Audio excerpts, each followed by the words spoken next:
기온이 뚝 떨어지면서 영남 알프스 일대에 얼음꽃이 활짝 폈습니다. 하얗게 변한 영남 알프스의 비경을 카메라에 담았습니다. 온산공단 내 신한기계가 3천억 원을 투자해 공장을 추가 건설하기로 했습니다. 올해 울산 지역 기업체의 신규 투자 규모는 2조 8천억 원으로 늘어났습니다. 울산 지역 학생들의 학력이 크게 향상된 것으로 나타났습니다. 기초학력 미달 학생은 준 대신 보통학력 이상 학생은 늘어났습니다. 오늘 새벽 음주운전 차량이 승용차 2대를 잇따라 들이받아 5명이 중경상을 입었습니다. 사고 직후 차를 버리고 달아났던 50대 운전자는 8시간 만에 경찰에 붙잡혔습니다. 상가주택 건물 계단에서 40, 50대로 보이는 남성이 불에 타 숨져 경찰이 수사에 나섰습니다. 종편 출범을 규탄하기 위해 UBC 등 전국 언론 노조가 오늘 총파업을 벌였습니다. 지난달 울산 지역 소비자 물가가 지난해 같은 달보다 4.4% 상승해 전국 평균을 웃돌았습니다. 연말을 맞아 사랑의 온도탑이 오늘 제막식을 가졌습니다. 내년 1월까지 30억 원 모금을 목표로 하고 있습니다. 여러분 안녕하십니까? 12월 1일 목요일 UBC 프라임 뉴스입니다.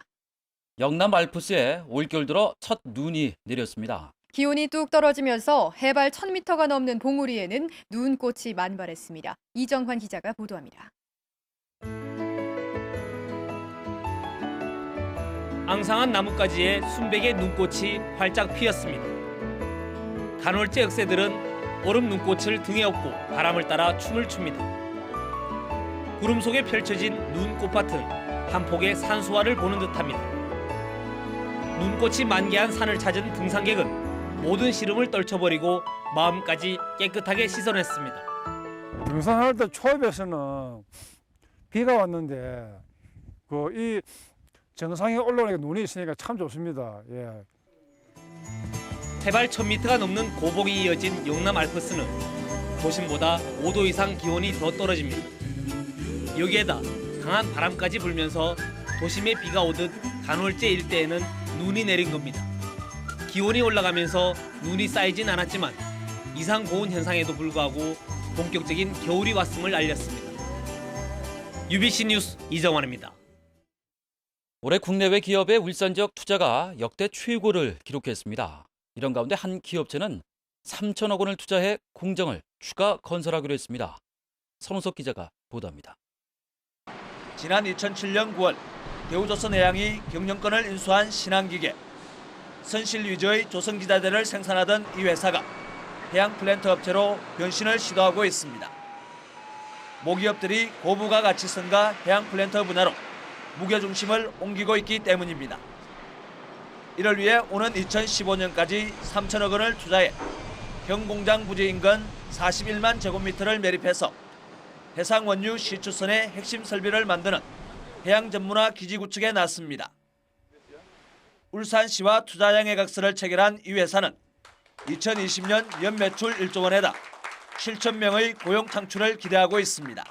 울산광역시 시민을 우선 고용하여 울산의 실업률을 해소하고 지역 주민 및 관련 기업과의 협력 체계를 구축하여 지역 경제 활성화에 더욱 박차를 가하여 많은 고용과 소득을 창출함으로써 산업 수도의 울산의 위상을 지키는 데도 큰 몫을 할 것으로 믿습니다. 이로써 올해 울산 지역에서는 135개 업체가 2조 8,164억 원을 투자했습니다. 역대 최고였던 2009년보다도 많고 지난해보다는 무려 4배 가까이 늘어난 것입니다.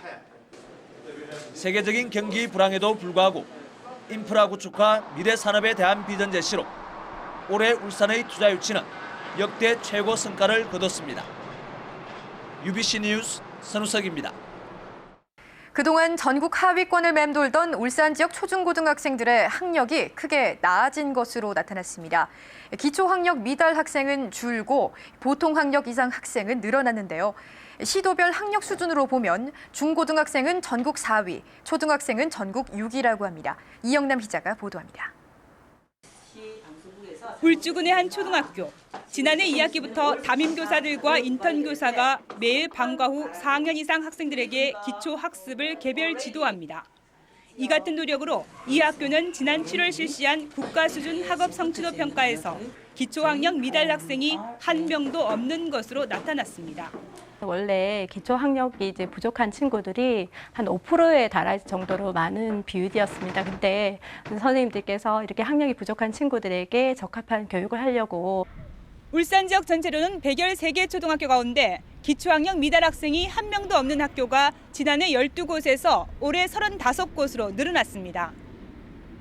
국가 수준 학업 성취도 평가 결과 울산 지역 고등학교는 기초학력 미달 학생 비율이 1.6%로 학력 수준이 전국 13위에서 4위로 상승했고 보통 이상 비율도 88%로 전국 5위로 나타났습니다. 중학교는 기초학력 미달 비율이 2.5%로 전국 4위, 보통 이상 비율은 72.1%로 전국 7위를 기록했습니다. 초등학교도 기초학력 미달 비율이 0.7%로 전국 6위, 보통 이상 비율은 84.4%로 전국 7위로 상승했습니다. 학력 증진 중점 학교를 집중적으로 육성을 했고요. 또 각 학교에 필요하면 학력 지도를 위한 그 인턴 교사제들을 많이 활용을 해가지고 또 학부모들의 그 자원봉사. 이번 조사에서는 상위권 학생 비율은 집계되지 않았으며 교육부가 공개한 성적이 많이 오른 학교 100곳에 울산에서는 현대청운고가 55위로 유일하게 이름을 올렸습니다. 울산시 교육청은 내년에는 기초학력 미달 학생 비율을 1%대로 낮추는 것을 목표로 학력 향상에 주력하겠다고 밝혔습니다. UBC 뉴스 이영남입니다.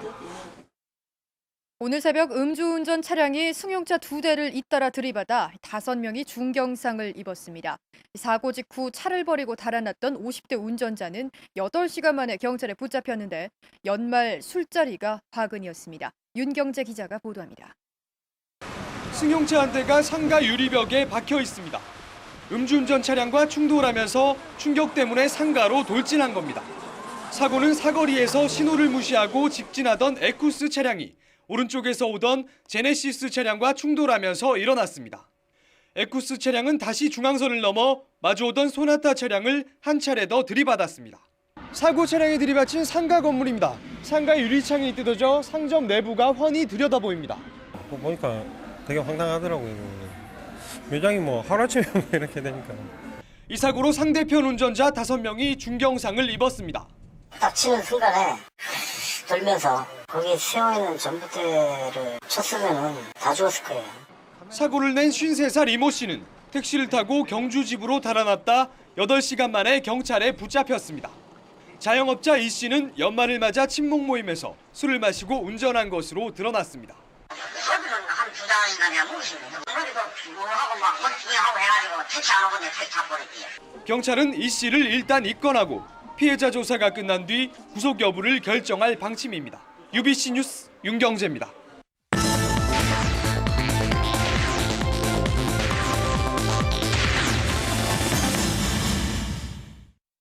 온갖 특혜 속에서 종합편성방송이 오늘 개국했습니다. 언론노조는 종편이 여론의 다양성과 방송의 공공성을 심각하게 훼손시킬 것이라며 총파업에 나섰습니다. 주윤호 기자가 보도합니다. 전국 각지에서 모인 언론노조원 1,500여 명이 펜과 마이크 대신 피켓을 들었습니다. 언론노조는 정부와 한나라당이 종편에게 직접 광고 영업 허용이라는 특혜를 주면서 정작 미디어랩법 제정은 회피하고 있다고 주장했습니다. 이런 공정경쟁 질서를 무너뜨려 방송의 공공성은 물론 지역방송과 종교방송 등의 존립 기반을 흔들어 놓는 처사라는 얘기입니다. 지역의 다양성, 교육성을 추구하면서 이 땅의 언론이 지금까지 왔습니다. 그런데 조중동이 되어서면서 이 땅의 언론은 모든 것을 버리게 되었습니다. 종편의 직접 광고 영업은 광고주와 결탁 우려가 높고 이는 시청률을 높이기 위해 선정적인 프로그램이 난무할 것이란 우려를 낳고 있습니다. 거의 상상할 수 있는 모든 특혜라는 것이 다 들어가 있습니다. 기자를 동원해서 또는 그 PD들을 동원해서 사실은 기업에게 유리한 광고를 하거나 또는 기업의 약점을 잡아서 협박을 하거나. 노조는 이어 종편 개국소가 열린 세종문화회관으로 자리를 옮겨 늦은 시간까지 집회를 이어갔습니다. 언론노조는 총파업 돌입에 이어 시민단체와 연계해 종편 방송에 대한 불시청, 불참여, 종편에 투자한 회사 제품 불매 등 산불운동을 전개해 나갈 예정입니다. UBC 뉴스 조인호입니다. 전국 언론 노조 조합원들이 이처럼 총파업에 들어간 이유는 무엇일까요? 이 특혜를 받고 출범한 종합 편성 채널들이 아무런 규제를 받지 않고 직접 광고 영업까지 하겠다고 나섰기 때문입니다. 민방 공동취재단 선진 기자가 보도합니다. 지난 2009년 7월 야당 반대를 무릅쓰고 미디어법 개정안이 날치기 통과됐습니다. 이명박 대통령 공약으로 추진된 미디어법 개정은 조중동 보수신문의 방송 진출을 허용했습니다. 문제는 이렇게 출범한 종합 편성 채널들이 직접 광고 영업을 하겠다고 나선 데서 불거졌습니다. 현행 지상파 광고는 한국방송광고공사가 광고주들에게 광고를 받아 방송사에 나눠주는 방식입니다. 방송 제작과 광고를 분리해 지역과 종교 방송들도 안정적인 재원을 확보할 수 있었습니다. 하지만 종합 편성 채널은 사실상 지상파와 같은 역할을 하면서도 프로그램 제공자라는 이유로 광고 직접 영업을 주장하고 있습니다. 독자적인 광고 판매 대행사, 즉 미디어랩을 만들어 기업 등 광고주들에게 바로 광고를 받겠다는 것입니다. 이럴 경우 광고 유치를 위해 광고주와 결탁하게 되고 언론의 감시와 비판 기능이 무뎌질 수밖에 없습니다. 게다가 지역과 종교방송 존립까지 위협하게 됩니다. 조중동 방송은 그 생리상 약탈적 광고 영업을 할 것이 불을 보듯 뻔하고 이렇게 될 경우 중소취약 매체, 특히 지역신문과 지역방송의 광고 판매량은 급감할 수밖에 없습니다. 종편의 무차별 광고 영업이 현실화된다면 여론과 광고 시장이 왜곡돼 결국 시청자들에게 피해가 돌아갑니다. 민방 공동취재단 서은진입니다. 자, 그렇다면 종합 편성 채널 독자 광고 영업을 규제할 방법은 없을까요? 이 광고 판매 대행법, 즉 미디어랩법 제정이 대안으로 떠오르지만 여야 대립으로 3년째 표류하고 있습니다. 계속해서 민방 공동취재단 박석 기자가 전합니다. 이번에 출범하는 종합편성 채널들은 케이블을 통해 방송을 송출하기 때문에 스스로 프로그램 제공자라고 주장합니다. 프로그램 제공자인 경우 직접적인 광고 영업이 가능하기 때문입니다. 하지만 종편은 이름 그대로 뉴스와 드라마 등 모든 프로그램을 편성하는 종합 편성 채널로 지상파와 같은 역할을 합니다. 그래서 종편 방송 광고도 지상파와 같이 법으로 규제해야 한다는 지적입니다. 그런데 지상파의 방송 광고를 분배했던 한국방송광고공사 체제가 2008년 11월 헌법 불합치 판결을 받았습니다. 한국방송광고공사를 대체할 광고 판매 대행법, 즉 미디어랩법 제정이 시급하지만 3년째 표류하고 있습니다. 방송을 돈벌이 수단으로만 바라보는 관점이 있는 것이고요. 또 하나는 지역방송이나 중소방송이 구축해왔던 지역의 소리, 여론 다양성, 그리고 공공성의 측면에서 바라보는 관점, 이 두 가지 관점에서 좀 차이가 있는 것이고. 미디어랩법 제정이 표류하면서 종편은 물론 SBS와 MBC 등 수도권 지상파 방송까지 독자적인 광고 영업에 뛰어드는 상황을 초래했습니다. 방송 광고 시장이 약육강식의 논리가 판치는 자본에 무방비로 노출된 것입니다. 미디어랩법 제정을 위해 가까스로 구성된 여야 6인 소위원회마저 한미 FTA 날치기 통과로 논의를 전면 중단한 상태입니다. 정치권 무관심과 수도권 방송사들의 제밥그릇 챙기기로 건전한 지역 언론 육성이 갈수록 어려워지고 있습니다. 민방 공동취재단 박석입니다. 다음 소식입니다. 지난달 울산의 소비자 물가가 지난해 같은 달보다 4.4% 상승해 전국 평균 4.2%를 웃돌았습니다. 동남지방통계청에 따르면 11월 울산 지역 소비자 물가 지수는 105.1로 10월보다 0.3%포인트 상승한 것으로 나타났습니다. 물가 상승률 품목별로는 석유류가 15% 이상 큰 폭으로 상승하고 수산물도 10% 이상 오른 것으로 나타났습니다.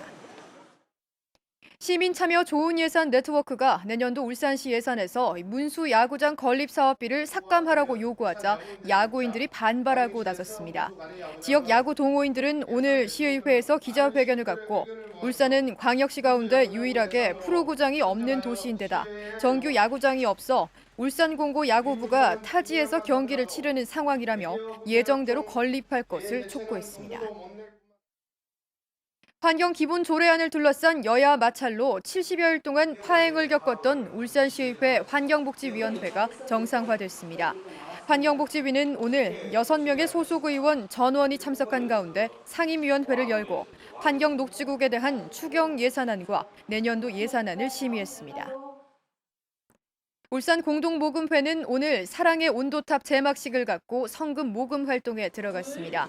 내년 1월까지 이어지는 희망 2012 나눔 캠페인에서는 이웃돕기 성금 30억 원 모금을 목표로 하고 있습니다. 공동모금회는 기부 활동에 기여한 우재혁 경북타일 대표에게 보건복지부 장관상을 전달하고 S51 울산복지재단 등에는 표창을 수여했습니다. 현대중공업의 기부 규모가 울산에서 처음으로 150억 원을 넘어섰습니다. 현대중공업은 지난 2001년부터 공동모금회에 해마다 10억 원 이상을 기탁하는 등 지난 11년 동안 152억 원을 울산 지역에 기부했습니다. 이 회사는 또 2008년 중국 스촨 대지진과 2010년 IT 대지진, 그리고 올 들어 터키 지진과 브라질 대홍수 복구를 위한 해외 지원 활동도 펼쳤습니다. 2011 울산 자원봉사 대축제가 오늘 저녁 7시 자원봉사자 등 3천여 명이 참석한 가운데 KBS 울산홀에서 열리고 있습니다.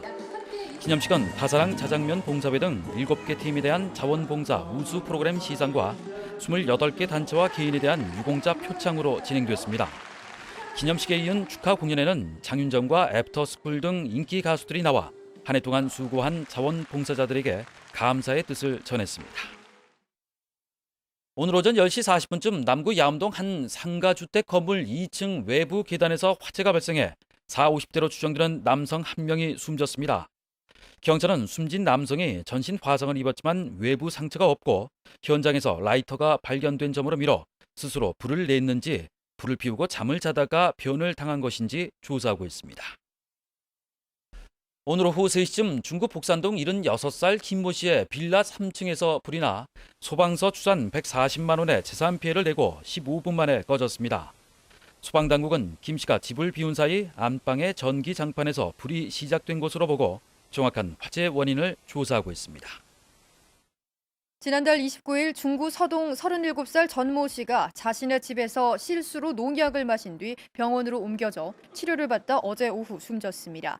경찰은 술에 취한 전 씨가 탁자 위에 있던 농약을 물병으로 잘못 알고 마셨다 변을 당한 것으로 보고 정확한 사망 경위를 조사하고 있습니다. 남부경찰서는 오늘 훔친 승용차로 교통사고를 낸 뒤 달아난 육군 병장 21살 황모 씨를 붙잡아 헌병에 넘겼습니다. 황 씨는 휴가 중이던 지난 9일 새벽 남구 달동에서 훔친 에쿠스 차량을 타고 가다 신호대기 중이던 택시와 승용차를 잇따라 들이받고 도망친 혐의를 받고 있습니다. 다음은 간추린 뉴스입니다. 폴 카가메 르완다 대통령이 오늘 울산 지역 산업 현장을 방문했습니다. 르완다 대통령 일행은 오늘 오전 현대중공업을 방문해 민계식 회장 등과 함께 생산 현장을 둘러본 뒤 현대자동차 울산 공장을 찾아 제네시스와 에코스 생산 라인을 시찰했습니다. 민주노동당 울산시당은 오늘 현대자동차 노조에서 신임 지도부와 간담회를 갖고 새로운 통합진보정당에 대한 관심과 지지를 요청했습니다. 오늘 간담회에는 민주노동당 소속 김종훈 동구청장과 윤종호 북구청장, 안승찬 북구의장과 울산시의원단이 동행했습니다. 울산시는 오늘 남구 태화로터리에 희망의 새해 염원을 담은 야간 조명 시설을 설치했습니다. 시는 태화로터리 중앙화단에 높이 18m, 지름 14m LED 전구 8,000개 조명 시설을 설치해 오늘부터 다음 달 말까지 야간에 불을 켤 예정입니다. 농협 울산지역본부가 오늘 울산사랑 김장 나누기 행사를 열었습니다. 농협은 오늘 담근 배추 4,000포기와 무 2,000개의 긴장김치를 태연 재활원 등 30개 사회복지시설에게 전달했습니다. 네, 조금 전 얼음꽃밭이 된 간월제 억새밭 소식 전해드렸는데요. 성경희 기상캐스터, 울산 도심에는 눈 소식이 없나요? 네, 아직까지 울산 도심 지역에는 이렇게 예쁜 눈 구경하기에는 힘들 것 같습니다. 하지만 눈 대신에 비가 예상되고 있는데요. 내일 늦은 오후부터 다음 날인 모레 오후까지 비가 내릴 전망입니다. 모레까지 예상 강수량은 10에서 30mm이지만 주로 모레 오전에 비가 집중될 것으로 예상됩니다. 비와 함께 바람도 강해지니까요. 주의하셔야겠습니다. 아침 기온은 오늘보다 조금 높게 출발하겠습니다. 낮 기온도 2도가량이 오르겠지만 평년을 조금 밑돌고 찬바람도 강해서 옷차림 든든하게 하셔야겠습니다. 내일은 점차 남쪽 기압골의 영향으로 오후부터 제주를 시작으로 밤에는 경상도 지방까지 비가 확대되겠습니다. 동해안 지방은 북동풍의 영향을 받으면서 강원 산간 등지에는 내일도 눈 또는 비가 이어지는 곳이 있겠습니다. 내일 아침 기온 오늘보다 낮겠고 낮 기온은 조금 높은 곳이 있겠습니다. 영남 지방 오후 늦게 동해안 지방부터 비가 시작되겠습니다. 아침 기온 5도 안팎, 낮 최고 10도 안팎으로 오늘보다 조금 높겠습니다. 현재 전 해상에 풍랑주의보가 발효된 가운데 내일 늦은 오후부터 물결이 점차 낮게 일겠습니다. 일요일은 휴일부터는 날씨가 차차 좋아지겠습니다. 특히 낮 기온이 13도 안팎으로 오늘보다는 덜 춥겠습니다. 날씨였습니다. 장사 잘 되시죠? 아유, 애들한테 돈은 들어가지. 노후 준비가 된 것도 아니고 걱정이야. 형님은 좋아하고 계시는 게 믿는 구석이라도 있는데. 믿는 구석이 있지. 5천만의 믿는 구석이 새마을금고 보험이 있습니다. 보험하면 새마을금고 보험이죠. 네, 이상으로 UBC 프라임 뉴스를 마치겠습니다. 내일 다시 뵙겠습니다. 고맙습니다.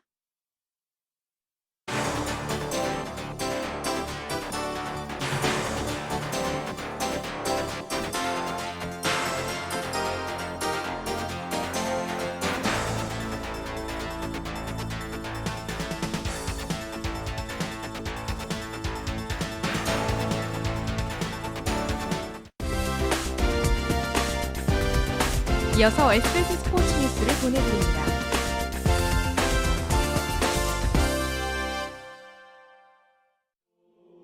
파리나무 십자가의 감동. 다시 한번